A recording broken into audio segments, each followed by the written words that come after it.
الحمد لله منشئ الخلق من عدم ثم الصلاة على المختار في القدم صل وسلم دائما أبدا على حبيبك خير الخلق كلهم ولي الصلاة والسلام عليك يا سيدي يا رسول الله وعلى آلك وأصحابك يا سيدي يا حبيب الله الصلاة والسلام عليك يا سيدي يا رحمة للعالمين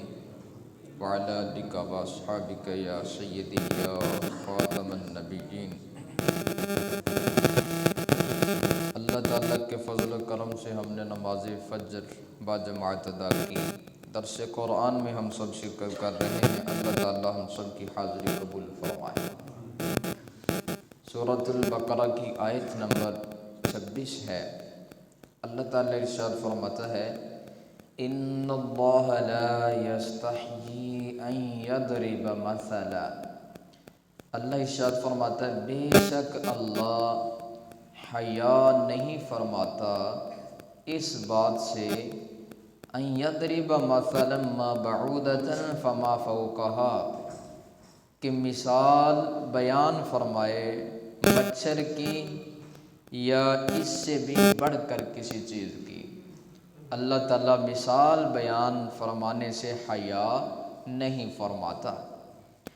اور پھر ارشاد فرمایا فَأَمَّا الَّذِينَ آمَنُوا، تو بہرحال جو ایمان لائے، فَيَعْلَمُونَ، وہ جانتے ہیں، أَنَّهُ الْحَقُّ مِنْ رَبِّهِمْ، کہ بے شک وہ مثال حق ہے ان کے رب کی طرف سے۔ وَأَمَّا الَّذِينَ كَفَرُوا، اور جو کافر ہیں، فَيَقُولُونَ مَاذَا أَرَادَ اللَّهُ بِهَذَا مَثَلًا، وہ کہتے ہیں کیا ارادہ فرمایا اللہ تعالیٰ نے اس مثال کے ساتھ، یہ مثال اللہ نے بیان فرما کے اس کا کیا ارادہ کیا۔ يُضِلُّ بِهِ كَثِيرًا، اللہ ارشاد فرماتا ہے اللہ گمراہ کرتا ہے اس کے ذریعے بہت ساروں کو، وَيَهْدِي بِهِ كَثِيرًا، اور بہت سے لوگوں کو اللہ ہدایت عطا فرماتا ہے۔ وَمَا يُضِلُّ بِهِ إِلَّا الْفَاسِقِينَ، اور اس سے گمراہ نہیں کرتا مگر فاسق اور بے حکم لوگوں کو۔ یہ آیت آپ نے سماعت فرمائی۔ اس آیت کا سب سے پہلے آپ سبب نزول اور شان نزول سماعت فرمائیے۔ اللہ تعالیٰ نے پیچھے آپ پڑھ کے آئے ہیں منافقین کا ذکر کیا، تو اللہ تعالیٰ نے دو مثالیں بیان فرمائی، مثال کے ذریعے سمجھانے کی کوشش کی۔ ایک فرمایا مَثَلُهُمْ كَمَثَلِ الَّذِي اسْتَوْقَدَ نَارًا، کہ ان کی مثال ایسے ہے جیسے کسی بندے نے آگ کو جلایا، جب آگ روشن ہوئی تو پھر وہ خود اللہ تعالیٰ اس کا نور لے گیا، وہ خود اندھا ہو گیا، اب نور تو ہے لیکن اسے دکھائی نہیں دیتا۔ اسی طرح اللہ نے فرمایا ان کی مثال آسمان سے نازل ہونے والی بارش کی طرح ہے، او کصیب من السماء، اور اس میں بجلیاں ہیں، اس میں کڑک ہے، اس میں اندھیریاں ہیں۔ اور پھر ارشاد فرمایا یہ دو مثالیں جب اللہ تعالیٰ نے بیان فرمائی تو اب ایمان والے ان کے دل ٹھنڈے ہوئے کہ اللہ تبارک و تعالیٰ نے مثال کے ذریعے ان لوگوں کو سمجھانے کی کوشش کی، کیونکہ رب کریم کا جو انداز ہے اللہ تعالیٰ یا تو ڈائریکٹ بندے سے کلام کرتا ہے۔ ایمان والوں سے اللہ تعالیٰ ارشاد فرماتا ہے یا ایھا الذین آمنو، اے ایمان والو، اذکروا اللہ ذکرا کثیرا، کثرت سے اللہ کا ذکر کیا کرو۔ تو اللہ تعالیٰ ایمان والوں کو مخاطب کرتا ہے، اور بسا اوقات اللہ تعالیٰ ایمان والوں سے کلام نہیں فرماتا ڈائریکٹ، بلکہ اللہ تعالیٰ اپنے محبوب علیہ السلام کی زبان سے فرماتا ہے قل اعنبئکم بخیر من ذالکم، اللہ فرماتا ہے میرے حبیب آپ میرے بندوں کو ارشاد فرما دیجئے۔ تو پیارے آقا اپنی زبان سے بندوں تک اللہ کا پیغام پہنچاتے ہیں۔ اللہ تعالیٰ کبھی مثال کے ذریعے سمجھاتا ہے، کبھی اللہ تعالیٰ کوئی قصہ بیان فرما کے سمجھاتا ہے۔ حضرت نوح علیہ السلام کا اور پچھلی قوموں کے قصے قرآن میں بیان فرمائے گئے، تو یہ بندے کے سمجھانے کے لیے۔ اب مثالیں جب اللہ تعالیٰ نے بیان فرمائیں، اب ایمان والے جو تھے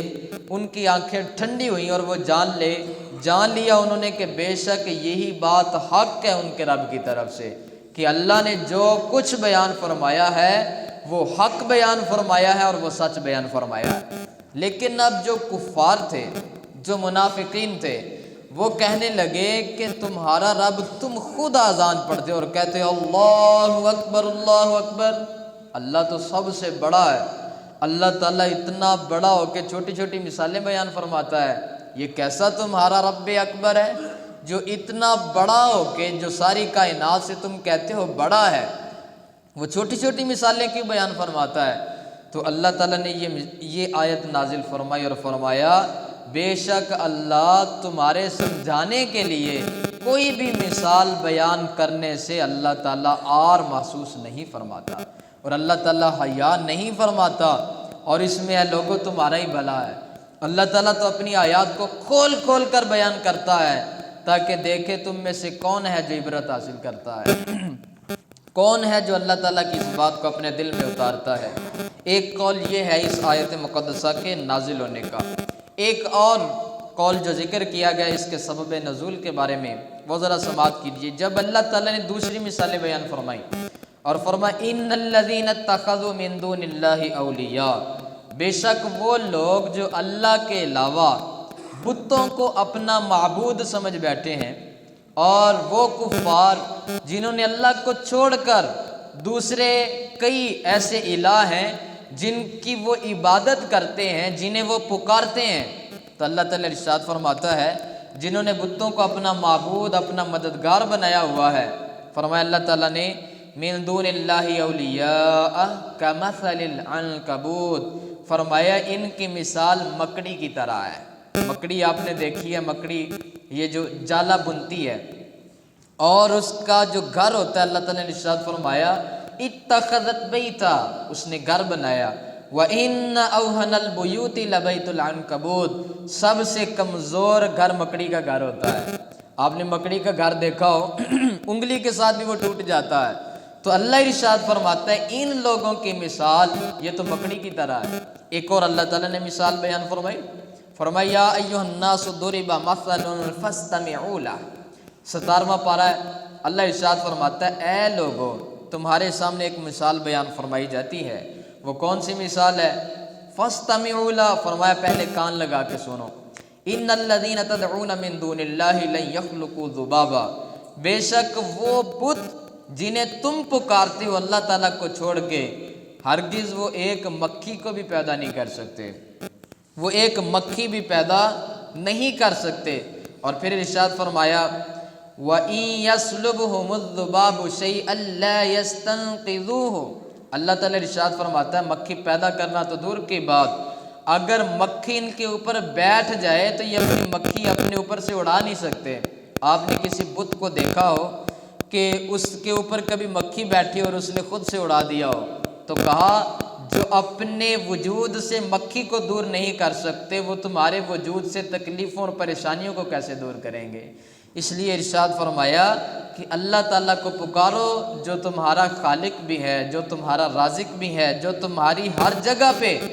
ہر مقام پہ جو تمہاری مشکل کشائی کرتا ہے۔ اس لیے ارشاد فرمایا اللہ کا در چھوڑ کے تم کدھر بھاگے جا رہے ہو؟ تو اس مثال کو جب اللہ تعالیٰ نے بیان فرمایا،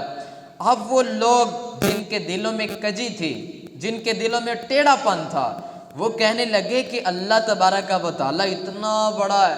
اور دیکھو تو صحیح کبھی مکڑی کی مثال بیان کر رہا ہے، کبھی مکھی کی، مچھر کی مثال بیان فرما رہا ہے، یہ مثالیں اللہ تعالیٰ نے کیوں بیان فرمائی؟ تو فرمایا رب کریم نے اس آیت مقدسہ کے اندر فرمایا لوگوں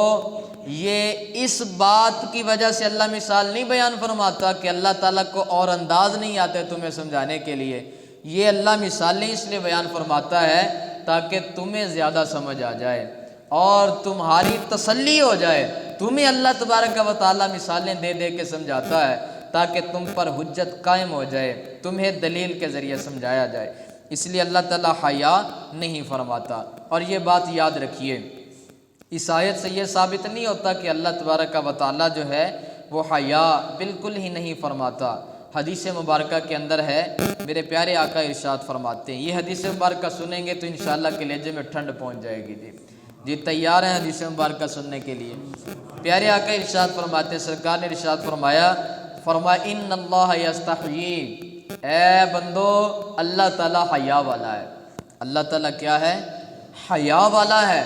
اور پھر پیارے آقا ارشاد فرمانے لگے کہ رب کریم نے ایک دن مجھ سے گفتگو کی اور فرمایا میرے محبوب صلی اللہ علیہ وسلم،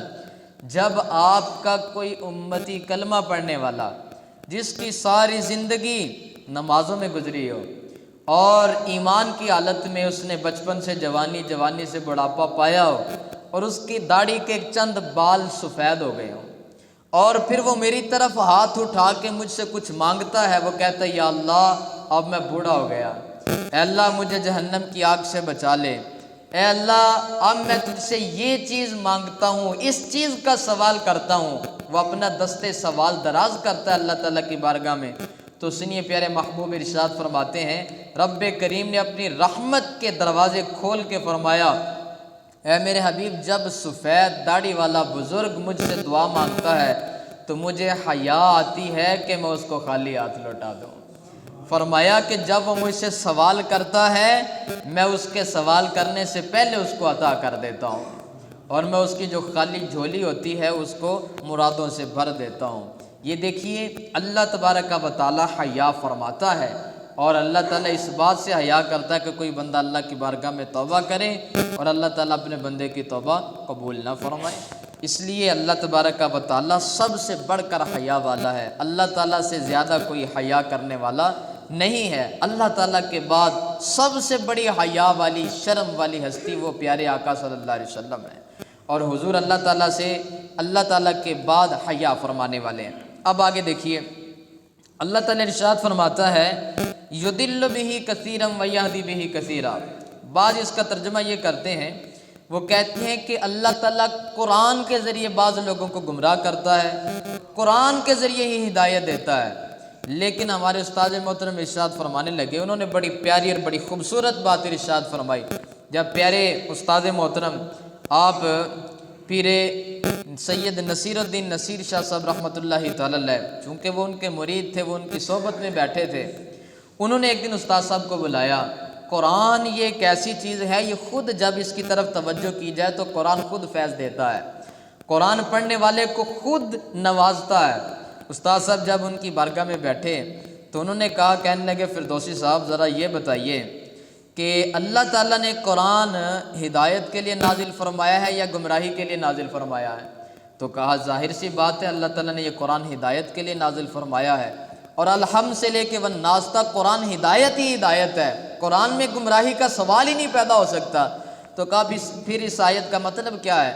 کہ اللہ قرآن کے ذریعے، بعض اس کا یہ ترجمہ کرتے ہیں اللہ اس کے ذریعے بہت سے لوگوں کو گمراہ کرتا ہے، بہت سے لوگوں کو ہدایت دیتا ہے۔ تو سنیے استاد صاحب بڑا علمی جواب ارشاد فرمایا، فرمایا اللہ تعالیٰ نے اس میں جو ضمیر ارشاد فرمائی ہے نا بہی، اس کا مرجع قرآن نہیں ہے، بلکہ اس ضمیر کا مرجع جو ہے وہ یہ مثالیں ہیں۔ یعنی اللہ تعالیٰ ارشاد فرماتا ہے اس قرآن کے ذریعے نہیں، ان مثالوں کے ذریعے اللہ تعالیٰ بہت سارے لوگوں کو ہدایت عطا فرماتا ہے، اور ان مثالوں کے ذریعے ہی اللہ تعالیٰ بہت سارے لوگوں کو گمراہی عطا کرتا ہے۔ اس لیے اللہ تبارک و تعالیٰ ارشاد فرماتا ہے بہت سے لوگوں کو اللہ تعالیٰ گمراہ کرتا ہے مثالوں کے ذریعے، اور بہت سارے لوگوں کو اللہ تعالیٰ ہدایت دیتا ہے اور گمراہ نہیں کرتا ان کے ذریعے مگر فاسق اور نافرمان لوگوں کو۔ اس لیے میرے بھائیوں یہ اللہ تعالیٰ نے مثالیں بیان فرمائی ہیں آپ کی اور میری رہنمائی کے لیے، اور اس میں آج اس آیت مقدسہ کے اندر حیا کا ذکر فرمایا گیا، اور حیا یہ بہت بڑی خوبی ہے جس سے اللہ تعالیٰ اپنے بندے کو نوازتا ہے۔ جس انسان کے اندر حیا ہوتی ہے وہ انسان کوئی بھی الٹا کام کرتا ہے تو حیا درمیان میں آڑ بن جاتی ہے، اور حیا بندے کو روکتی ہے کہ یہ کیا کر رہا ہے۔ وہ رشوت لیتا ہے، حیا درمیان میں رکاوٹ بنتی ہے۔ وہ سودی مال کھاتا ہے، حیا درمیان میں رکاوٹ بنتی ہے۔ وہ کسی کے مال پر ناجائز قبضہ کرتا ہے، حیا درمیان میں آڑ بنتی ہے اور اس کو روکتی ہے کہ بندے یہ کیا کر رہا ہے۔ لیکن جب بندے کا حیا ختم ہو جائے اور بندے کے وجود سے شرم بالکل رخصت ہو جائے تو پھر سنیے پیارے آقا کا فرمان، فرمایا اذا فاتک الحیاء فافعل ما شئت، فرمایا جب تیرا حیا ہی ختم ہو جائے پھر تو جو چاہے کرے، پھر کوئی چیز تمہیں اس کام سے روکنے والی نہیں ہے۔ اس لیے اللہ تبارک و تعالیٰ سے دعاؤں کے اندر حیا اور شرم مانگا کریں کہ یا رب العالمین ہمیں شرم و حیا کا پیکر بنا، یا رب العالمین ہمیں ایسا حیا نصیب فرما کہ جس کے ذریعے ہم برے کاموں سے بچ جائیں، ایسا حیا نصیب فرما کہ جس سے ہم اچھے کاموں کی طرف رغبت کرنے لگیں۔ اس لیے یہ حیا ایک ایسی صفت ہے جو اللہ تبارک و تعالیٰ کے محبوب علیہ الصلوۃ والسلام ارشاد فرماتے ہیں کہ الحیاء کلہ خیر، کہ حیا صرف خیر ہی خیر ہے، حیا کے اندر بھلائی ہی بھلائی ہے۔ اس لیے اللہ تعالیٰ سے دعا کرتے ہیں اللہ تعالیٰ ہم سب کو شرم و حیا کا پیکر بنائے، اور اللہ تبارک و تعالیٰ ہم سب کو حیا کی دولت سے نوازے، آمین بجاہ نبی الامین الصلاۃ والسلام علیک یا سیدی یا رسول اللہ۔